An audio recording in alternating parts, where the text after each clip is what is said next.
네, 오늘 그 팔복의 내용을 가지고 우리 찬양을 했는데 이 내용처럼 우리 찬양대원들도 우리 성도님들도 정말 주님이 선포하신 그 팔복의 내용처럼 여러분들도 복 있는 삶을 또 기뻐하고 즐거워하는 삶을 꼭 살아가실 수 있기를 축복합니다. 이 시간에 앞뒤 좌우 한번 돌아보시면서 한번 축복의 인사 나누도록 하겠습니다. 참 잘 오셨습니다.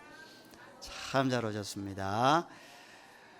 이번 주간에 목요일부터 추석 연휴죠. 여러분들 정말 추석도 정말 영적으로 신앙 안에 잘 보내셔야 되니까 그렇게 한번 더 축복하도록 하겠습니다. 추석 명절 잘 보내십시오. 추석 명절 잘 보내십시오. 네, 기도하겠습니다. 하나님 감사합니다. 주님의 은혜로 주님 전에 나와서 또 예배 드리게 하심을 감사합니다.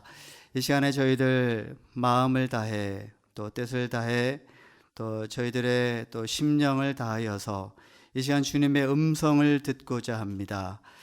아버지의 말씀을 우리의 마음 반 가운데 새겨주시고 이 말씀을 깨닫게 해주시고 이 말씀을 깨달은 대로 살아갈 수 있는 또 결단의 은혜를 하나님 더하여 주옵소서. 지금까지 저희들이 깨닫지 못했던 것들이 있다면 오늘 이 시간을 통해서 새로운 통찰과 새로운 영적인 지식이 전하여지게 하여 주옵시고 이 말씀대로 살아갈 때 귀한 열매들이 저희들 삶 가운데 나타날 수 있도록 인도하여 주옵소서. 예수님의 이름으로 간절히 기도드립니다. 아멘. 한양대 국문과 교수님이 그 정민 교수님이라고 하는 분이 있습니다. 이분이 책을 내시면 굉장히 좀 두꺼운 책들을 많이 내시는데 이분의 책을 저도 이제 가끔씩 또 즐겨서 읽는 편인데요. 굉장히 좀 통찰력도 있고 또 그냥 허투루 책을 쓰는 게 아니고 굉장히 역사적인 사료를 참고로 해서 책을 참 잘 쓰는 분이십니다. 이분이 내신 책 중에 또 한 권이 뭐냐 하면 좀 제목이 약간 좀 어떻게 듣기에는 좀 해괴망측하기도 한데 이런 제목입니다. 미쳐야 미친다. 아시는 분이 계시는군요. 미쳐야 미친다. 네. 이 미쳐야 미친다라고 하는 책 제목만 보면 이게 무슨 제목이 책 제목이 이런가 싶을 테지만 이 의미를 한번 살펴보면 참 제목을 국문학과 교수님답게 좀 창의적으로 잘 지었다라는 생각이 듭니다. 앞에 나오는 미쳐야 한다라고 하는 것은 뭐냐 하면 광기죠. 진짜 우리가 흔히 얘기하는 당신 미쳤냐? 라고 얘기할 때의 그 미침입니다. 그래서 미쳐야 한다. 뭔가 어떤 것을 하기 위해서는 광기가 있어야 된다. 뭔가 하나에 굉장히 몰두하고 골똘히 연구하고 뭔가 거기에 초집중을 한다라고 하는 그런 뜻이라고 볼 수가 있습니다. 자, 그 다음에 뒤에 나오는 미친다라는 얘기는 뭔가 하면 광기에 미치는 것을 얘기하는 게 아니고 그 이르다, 닿다, 성취하다, 그곳에 닿다라고 하는 그런 뜻입니다. 그러니까 이분의 책에 나오는 이 제목만 보면 이 책에서 하고자 하는 말이 딱 드러나 있죠. 뭔가 어떤 하나의 그 일이나 또 사람이나 또 뭐 취미도 좋고 어떤 뭐 공부도 좋고 무언가의 하나에 미쳐야만 그 일들을 제대로 이루어낼 수 있다. 그 일들의 온전한 그런 어떤 성취에 이룰 수 있다, 닿을 수 있다라고 하는 뜻을 가지고 있습니다. 그러니까 무언가를 사람들이 알아주거나 말거나 사람들이 그것을 굉장히 추앙시켜 주거나 그렇지 않거나 상관없이 자기의 삶 속에서 뭔가 이 영역에 있어서만큼은 내가 좀 성취해야 되겠다. 뭔가 나만의 어떤 일들을 이루어내겠다라고 하는 그런 게 있다 그러면 거기에 미쳐야만 그곳에 이룰 수 있다. 그것을 이루어낼 수 있다라고 하는 그런 뜻을 가지고 있습니다. 그래서 우리가 주변 한번 이렇게 살펴보면 참 독특한 취미를 가지신 분들이 있습니다. 뭐 공부도 좋고 또 어떤 취미도 좋고 어떤 일들에 대해서도 그렇고 어떤 특출한 능력들을 발휘하는 사람들을 가만히 들여다보면 한 번씩 TV에도 나오잖아요. 뭐 생활의 달인, 뭐 세상에 이런 일이 뭐 이런 걸 가끔씩 보면 참 특출난 분이 있습니다. 그러니까 어떤 도시에 가보니까 또 이게 꽈배기, 그 꽈배기를 그 도너츠잖아요. 그거를 이제 구워내는데 그 꽈배기를 하나 그 꼬우는데도 남들이 따라갈 수 없는, 그리고 남들이 또 추월할 수 없는, 흉내낼 수 없는 그냥 그런 속도, 그리고 모양, 또 반죽, 이런 게 세상에서는 다 드러나지는 않지만 자기의 삶의 영역에 있어서 만족도가 있고, 또 어떤 사람들은 그것을 굉장히 또 좋아라 해주고, 어떤 그런 일들에 이르기 위해서는 그 사람이 그동안에 쏟아부었던 노력, 시간, 열정, 연구, 이런 것들이 미칠 정도로 되어져야 그런 일들에 이를 수 있다라는 것을 우리가 이제 생각을 해보게 되는 그런 책이라고 할 수가 있습니다. 질문을 해볼까요? 여러분들은 어디에 미쳐 계십니까? 네, 오늘도 미치고 계십니까? 네. 예배도 마찬가지입니다. 어떤 분들은 정말 예배에 미치는 분이 있습니다. 올 한 해 동안 내가 예배에 미쳐보겠다. 올해 우리가 주제가 있죠. 어떤 거죠? 잊지 않으셨죠? 그죠? 예배는 우리가 늘 호흡처럼 매주마다 이렇게 우리가 하나님 앞에 드리는 겁니다. 우리가 늘상 드리는 우리 개인적인 삶을 통한 예배 이외에도 이렇게 공적으로 함께 예배 드리는 것도 굉장히 중요합니다. 그래서 이 예배만큼은 내가 빠지지 않으리라, 52주 동안 이 주일 예배만큼은 내가 무슨 일이 있어도 내가 빠지지 않으리라고 하는 그런 미침의 상태가 있어야 그렇게 할 수 있습니다. 그래서 어떤 분들은 정말 안타깝게도 안타까울 정도로 막 아픈 상태에서도 교회에 나와서 예배 드리는 분들이 있습니다. 어떤 분들은 자기 자신의 어떤 그 금전적인 손해를 입고서도 다른 사람과 그 일을 교체하면서도 주일에 나와서 예배 드리는 것을 감당하는 분들이 있습니다. 이 어떻게 봐야 할까요? 여러분들이 어찌됐든 예배 이야기가 나왔으니까 이왕 말씀드리자면, 여러분들도 이 남아있는 한 해 동안에 예배에 미쳐보시기를 바랍니다. 기도에 미치신 분들도 있습니다. 기도하지 않으면 살 수가 없대요. 정말 제대로 된 미친 거죠. 네. 이렇게 기도에 우리가 미칠 수 있어야 기도의 응답까지에도 미쳐질 수가 있습니다.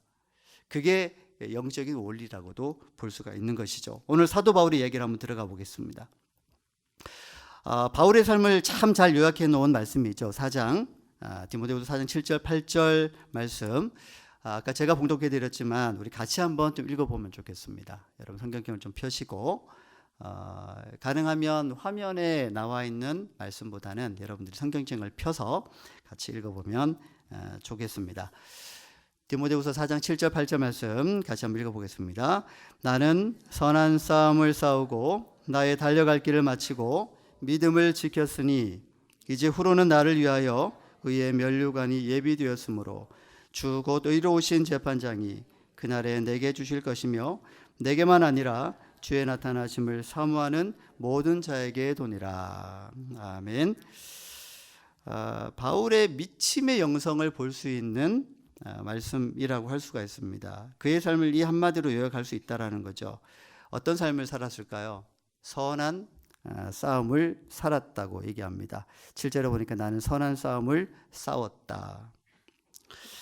싸웠다라는 얘기를 마치 레슬링 선수나 또는 복싱 선수처럼 싸웠다라는 것으로 그런 느낌을 주면서 말씀을 하고 있습니다.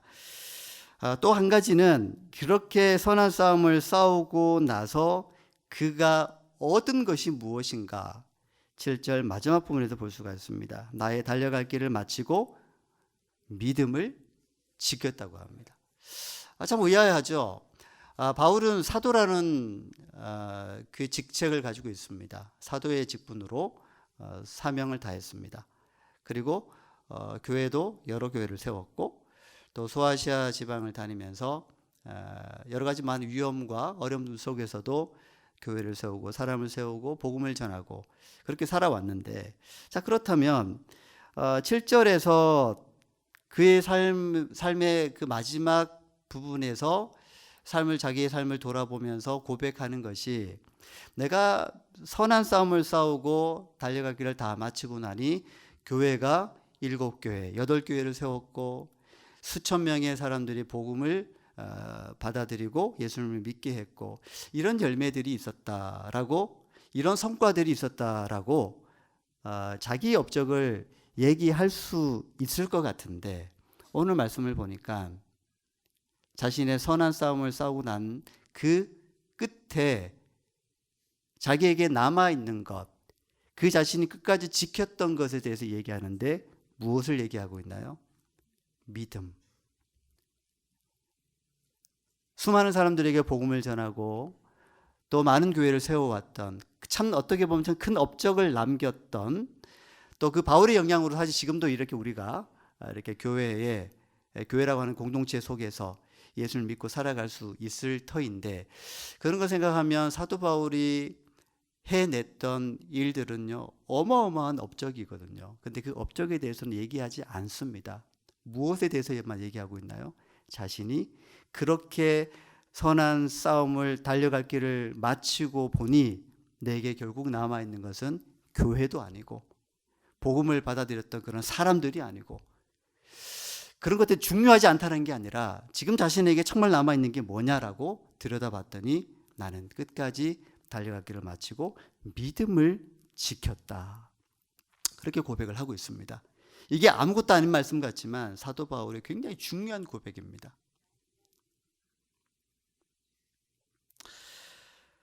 바울은 언제나 인기가 있었다거나 대중적인 인기를 얻었다, 이런 것을 다 뛰어넘습니다. 그런 게 아니고 우리에게 굉장히 줄 수 있는 교훈이 뭐냐 하면, 우리가 여러 가지 이 땅을 살아가면서 해낼 수 있는 일들이 많이 있습니다. 재능이 있고 달란트가 있고 은사가 있습니다. 누군가에게는 1달란트의 은사가 있고 누군가에게는 5달란트의 은사가 있는데 해 가다 보면 굉장히 업적이 클 수도 있고 작을 수도 있습니다. 성취하는 것들이 클 수도 있고 작을 수도 있는데 그게 우리의 정체성이 아니고, 사도 바울을 보니까 내가 이 길의 끝에서 가서 보니 내가 끝까지 이 싸움을 잘 싸워서 내가 믿음을 지켰습니다 라고 하는 그 고백을 하고 있다는 거예요. 여러분들 삶의 그 끝에서도 이 고백을 할 수 있기를 바랍니다. 내가 어떤 일을 행했고 어떤 일을 이루어냈고 어떤 일을 성취했다가 아니고, 내가 이 싸움의 끝에 잘 싸우고 난 다음에 내가 믿음을 끝까지 지켜냈습니다 라고 하는 고백, 저와 여러분의 동일한 고백이 되어지기를 바랍니다.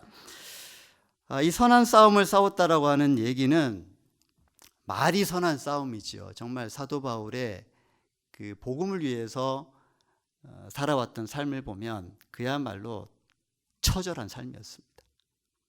이따가 한번 살펴볼 텐데요.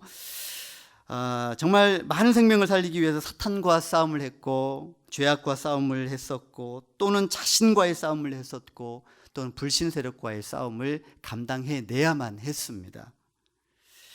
그래서 사도 바울이 이 승리를 위해서 어떻게 살아왔는가, 그 삶을 좀 잘 대변해주고 있는 또 말씀이 있는데 같이 좀 찾아볼게요. 오늘 조금 손이 좀 부지런히 움직이셔야 됩니다. 고린도후서 11장입니다. 고린도후서 11장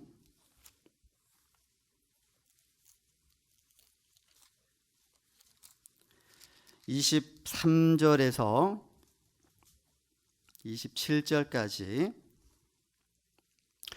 사도 바울이 복음을 위해서 애썼던 그런 과정들을 얼마나 힘겨웠던 삶이었는가에 대해서 잘 나타내주고 있는 말씀이기 때문에 좀 같이 읽어보면 좋겠습니다. 23절부터입니다. 그들이 그리스도의 일꾼이냐 정신없는 말을 하거니와 나는 더욱 그러하도다.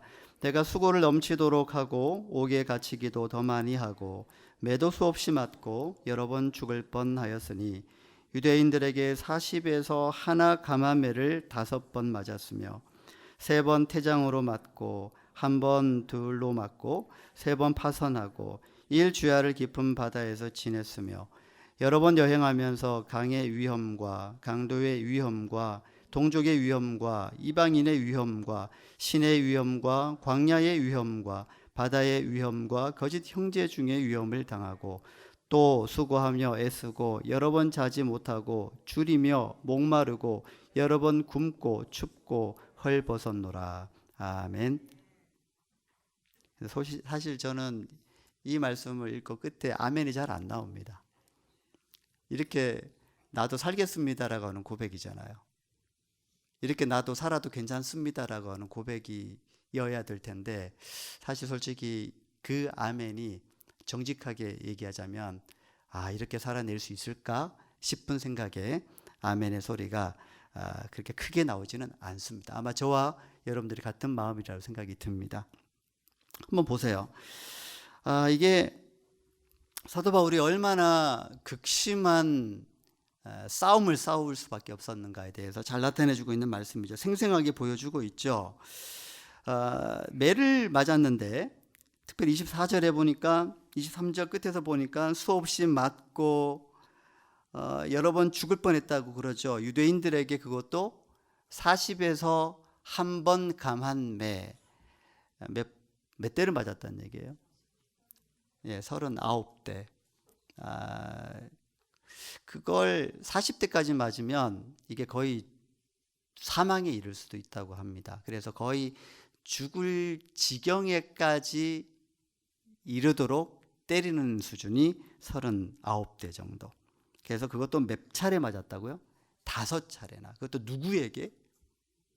이방인이 아니에요. 여기 보시면 유대인들이라고 얘기하고 있습니다.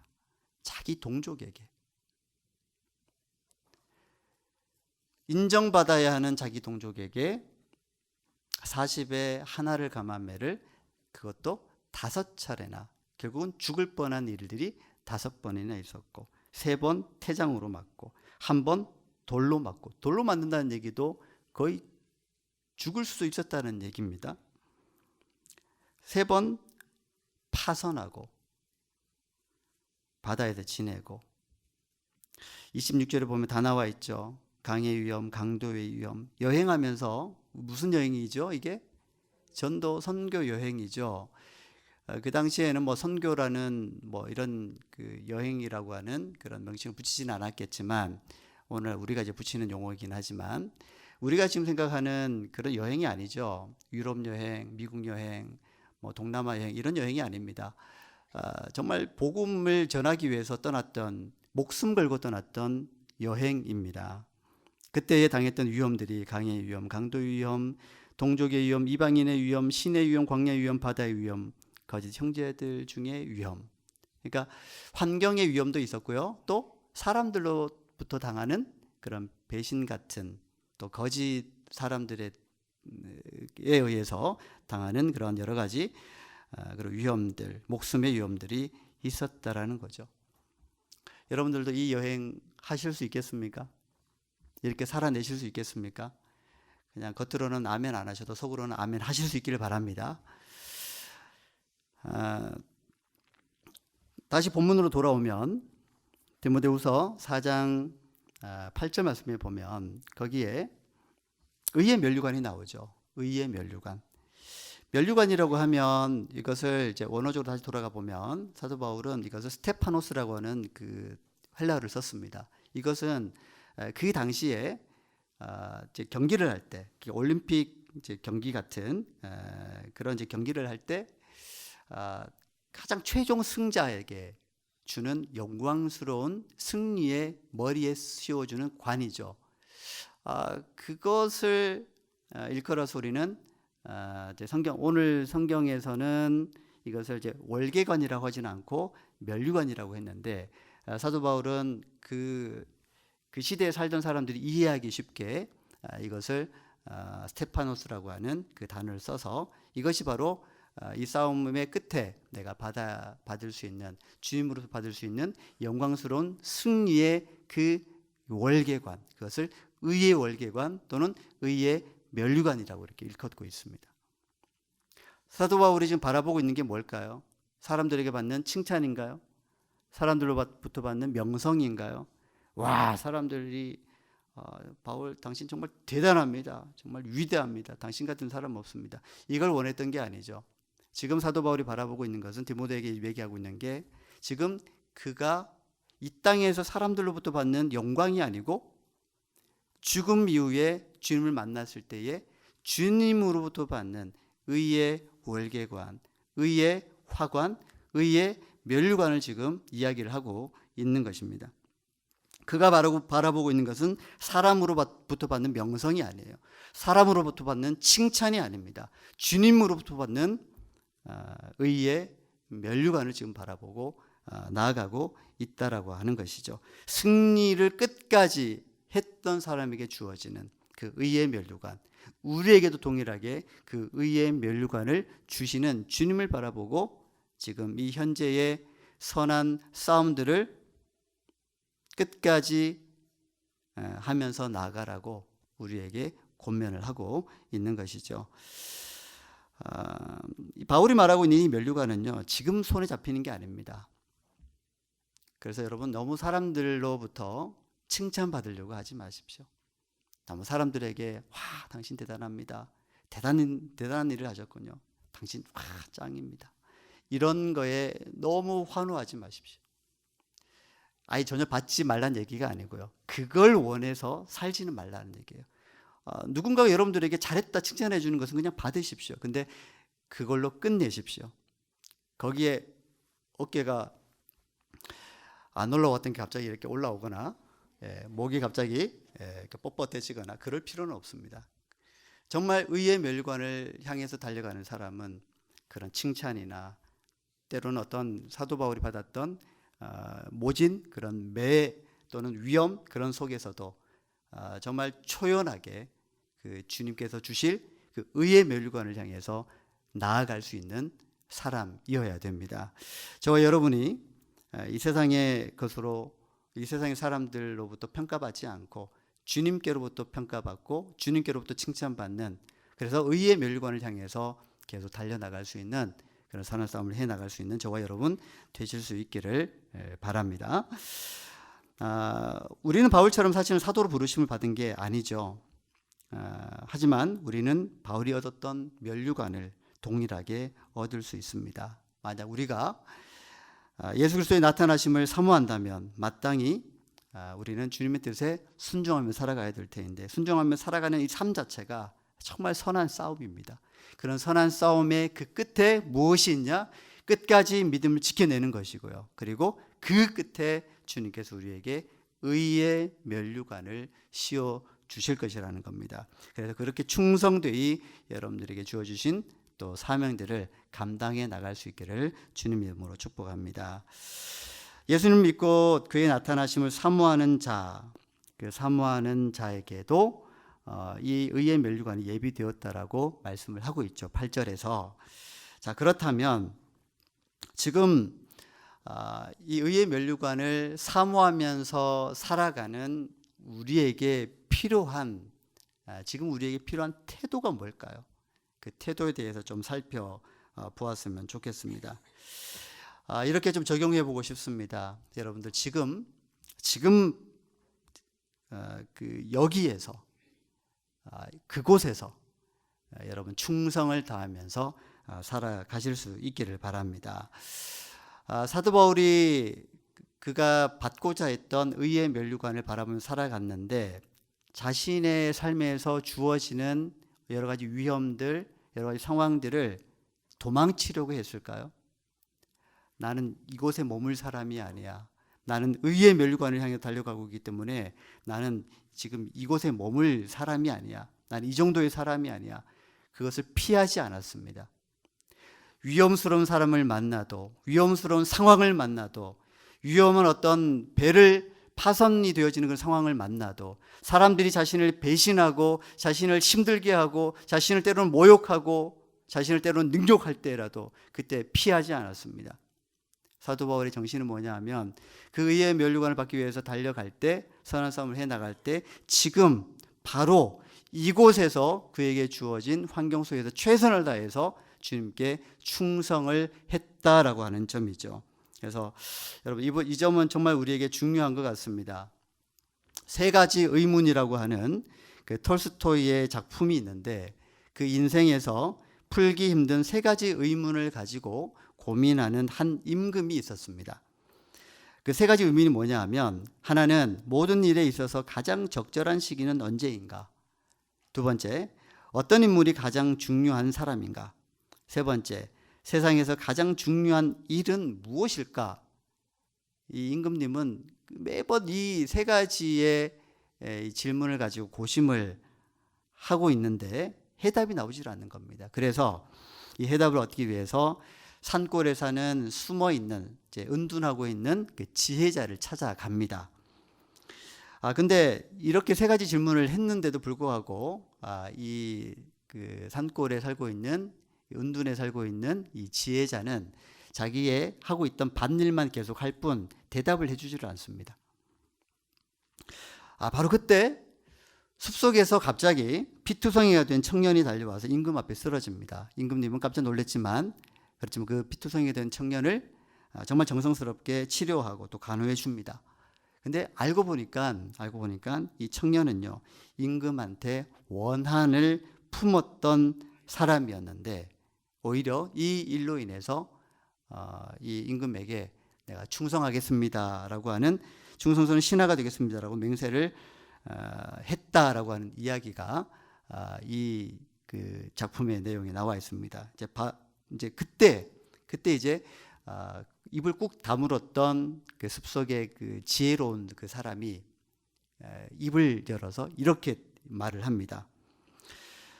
세상에서 제일 중요한 때는 지금이며 제일 중요한 사람은 지금 대하고 있는 사람이고 가장 중요한 일은 지금 대하고 있는 사람에게 최선의 정성과 사랑을 베푸는 것입니다 라고 그렇게 대답을 했다고 합니다.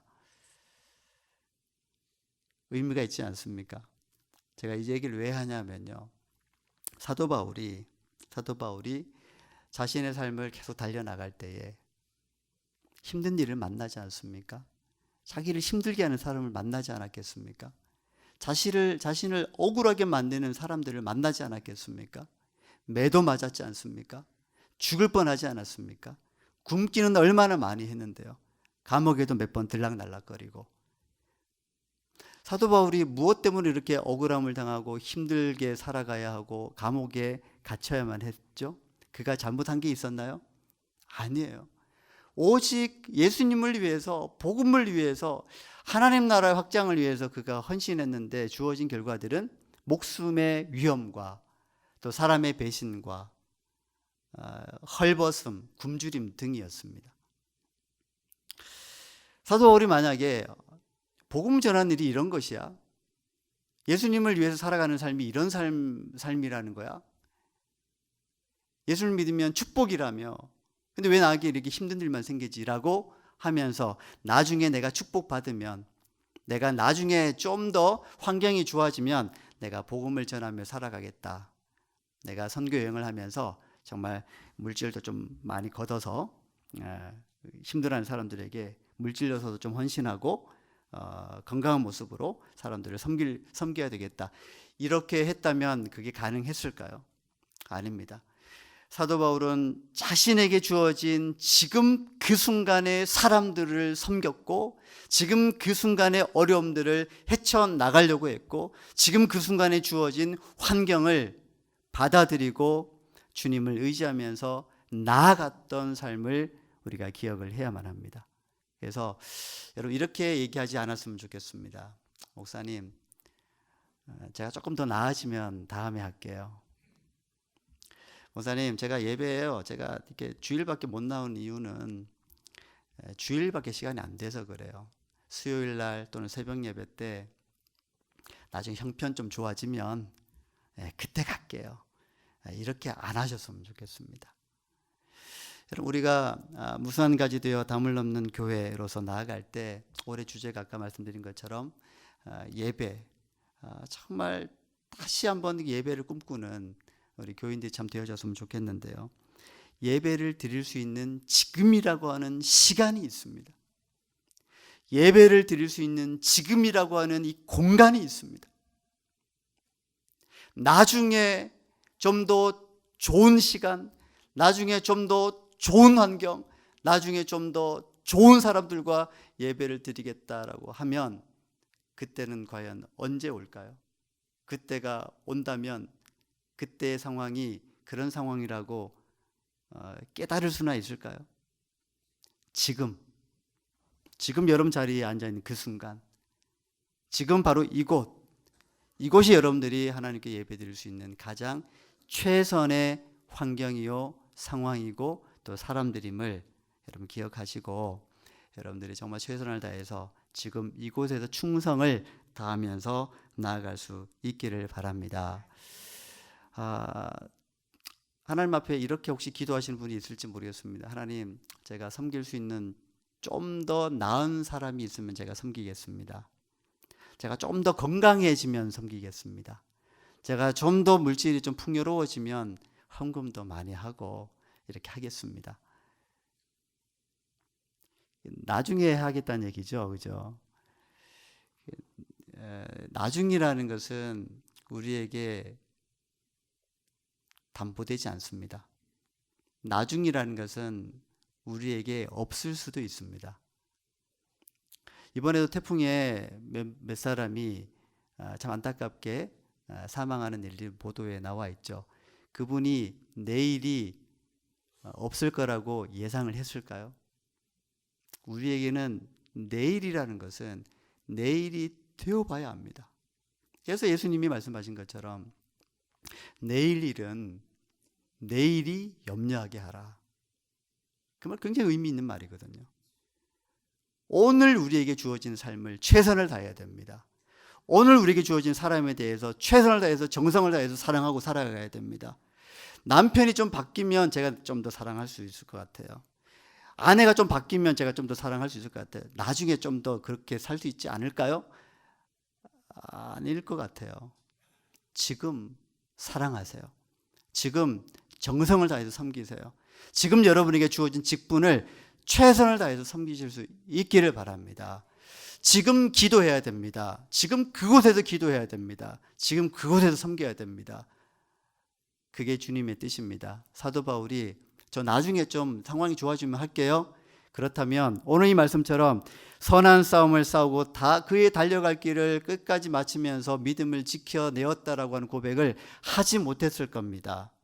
저와 여러분들이 주님께로부터 의의 멸관을 받는 그날을 소망하면서 지금 여기에서 여러분들에게 주어진 귀한 사명들을 감당해 나갈 수 있기를 바랍니다. 사도 바울은 고린도전서 9장 24절에서 26절 사이에서 이렇게 주님의 일들을 감당해 나가면서 살아갈 때에 우리에게 좀 요구되어지는, 선한 싸움을 해 나갈 때 요구되어지는 그 한 가지에 대해서 좀 이야기를 하고 있는데, 이것도 한번 말씀을 찾아볼게요. 고린도전서 9장 말씀입니다. 다시 한번 읽어보겠습니다. 고린도전서 9장 말씀입니다.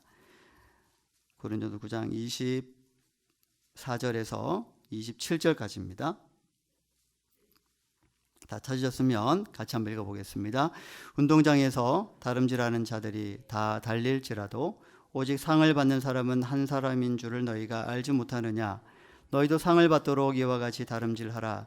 이기기를 다투는 자마다 모든 일에 절제하나니 그들은 썩을 승리자의 관을 얻고자 하되 우리는 썩지 아니할 것을 얻고자 하노라. 그러므로 나는 다름질하기를 향방 없는 것 같이 아니하고 싸우기를 허공을 치는 것 같이 아니하며 내가 내 몸을 쳐 복종하게 함은 내가 남에게 전파한 후에 자신이 도리어 버림을 당할까 두려워함이로다. 아멘. 여기에서 좀 눈에 띄는 것이 있습니다. 그렇게 선한 싸움을 해 나갈 때, 다름질해 나갈 때 어떻게 해야 될까? 25절에 보니까 이기기를 다투는 자마다, 즉 경쟁할 때, 선한 싸움을 해 나갈 때에 모든 일에 있어서 25절에 뭐라고 되어 있어요? 절제해야 한다. 절제라고 하는 영역은 굉장히 넓습니다. 이 절제라고 하는 것은 사도 바울이 갈라디아서 5장에서 이야기하고 있던 성령 열매의 9가지 중에 맨 마지막에 위치해 있는 열매이기도 하죠. 어떤 분들은 가장 이 열매를 맺기 어렵기 때문에 마지막에 두었다고도 해석을 하기도 합니다. 아무튼 절제만큼 힘든 것은 없다고 봐야 되겠죠. 우리가 주님이 주실 상을 위하여서 있는 힘을 다해서 달려나갈 때 그 순간순간마다 무엇을 해야 할까? 절제를 해야 되는데, 그렇다면 무엇을 절제를 해야 될까요? 우리가 복음적인 삶을 살아갈 때, 주님의 영광을 위해 살아갈 때, 또 주님의 형상을 닮은 사람으로 살아가고자 할 때 특별히 절제해야 될 많은 영역들이 있지만, 오늘 특별히 여러분들과 함께 또 나누고 싶은 말씀은 그 절제해야 할 영역 중에 말의 절제를 우리가 해야 되겠다라는 것이죠. 말에 대한 그 절제, 이 절제에 대한 그것을 성경에서 힌트를 좀 찾아보면 여러 가지 말씀들이 많이 나옵니다. 잠언 10장 19절 말씀에도 말이 많으면 허물을 면하기 어려우나 그 입술을 제어하는 자는 지혜가 있느니라. 잠언서 13장 3절 말씀에 보면 입은 지키는 자는 자기의 생명을 보존하나 입술을 크게 벌리는 자에게는 멸망이 오느니라. 또 잠언서 4장에 보면 구부러진 말을 내 입에서 버리며 비뚤어진 말을 내 입술에서 멀리하라. 그러니까 이 말씀들을 가만히 보면 잠언서, 여러분 말에 대해서 어떻게 하면 좋을까, 지혜로운 말을 할까에 대해서 좀 알고 싶으면 잠언서를 많이 읽어보십시오. 잠언서에서는 말을 많이 하라고 나와 있나요? 말을 적게 하라고 나와 있나요? 한마디로 얘기하면 말을 적게 하는 게 지혜로운 자다라고 얘기를 하고 있습니다. 말을 절제한다라는 거죠. 그게 지혜로운 사람이라는 거고, 또 우리가 믿음의 선한 싸움을 하면서 나아갈 때에 그 절제의 영역들이 많이 있지만 말만 절제를 잘해도 많은 부분들이 덕을 세우고 또 커버가 되고 또 회복하는 데에, 복음이 전하여지는 데에 귀하게 쓰임받는 복음의 삶을 살아갈 수 있겠다라는 그런 생각을 하게 됩니다. 여러분, 말이라는 게 얼마나 재미있습니까? 자, 말 때문에 싸우기도 합니다만은, 말 때문에 우리 속담에도 있죠. 천냥 빚도 갚습니다.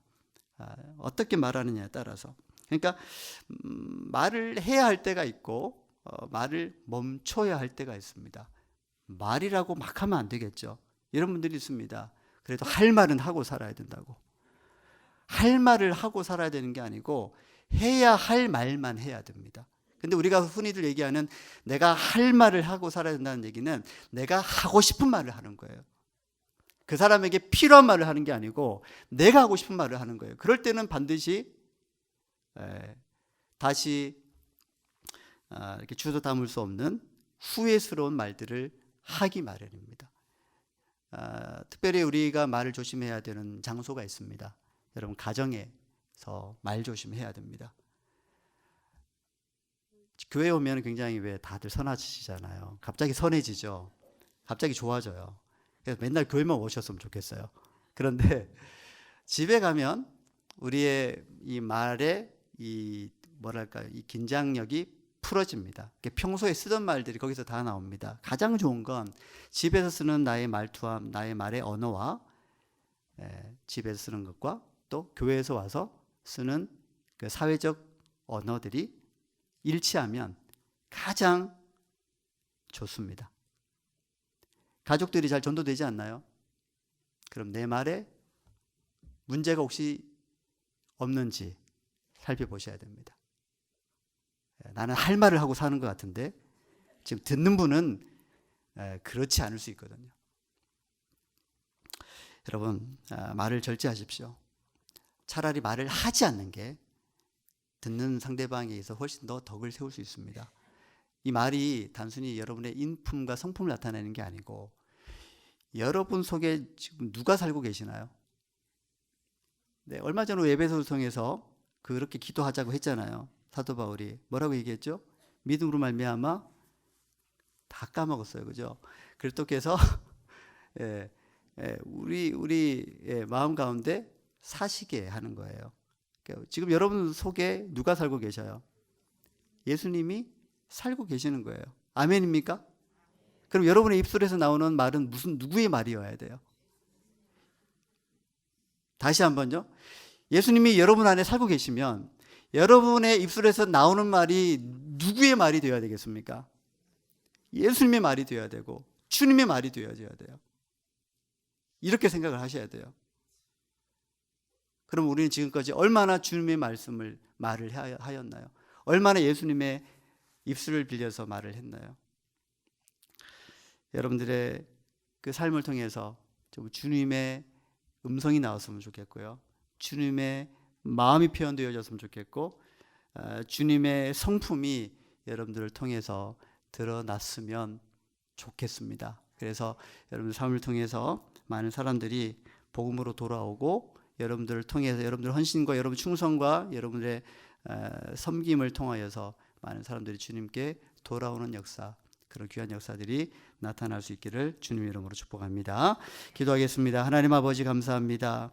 저희들에게 충성스러운 마음을 주시되 선한 싸움을 싸우고 하나님 끝까지 믿음을 지켜낼 수 있는 은혜를 대해 주시되 바로 지금 이 순간 바로 지금 이곳에서 우리에게 주어진 환경과 사람들에 대해서 주님의 마음을 가지고 사랑하며 섬기며 정성껏 돌보며 헌신하며 충성하며 살아갈 수 있는 저희들 되어지게 하여 주옵소서. 그래야 하여서 사람들로부터 명성을 얻는 것이 아니라 훗날 주님 앞에 섰을 때에 주님께 칭찬받으며 의의 멸관을 씌워주는 그 주님의 그 놀라운 은혜에 참여할 수 있는 저희 모두가 될 수 있도록 인도하여 주옵소서. 예수님의 이름으로 간절히 기도드립니다. 아멘.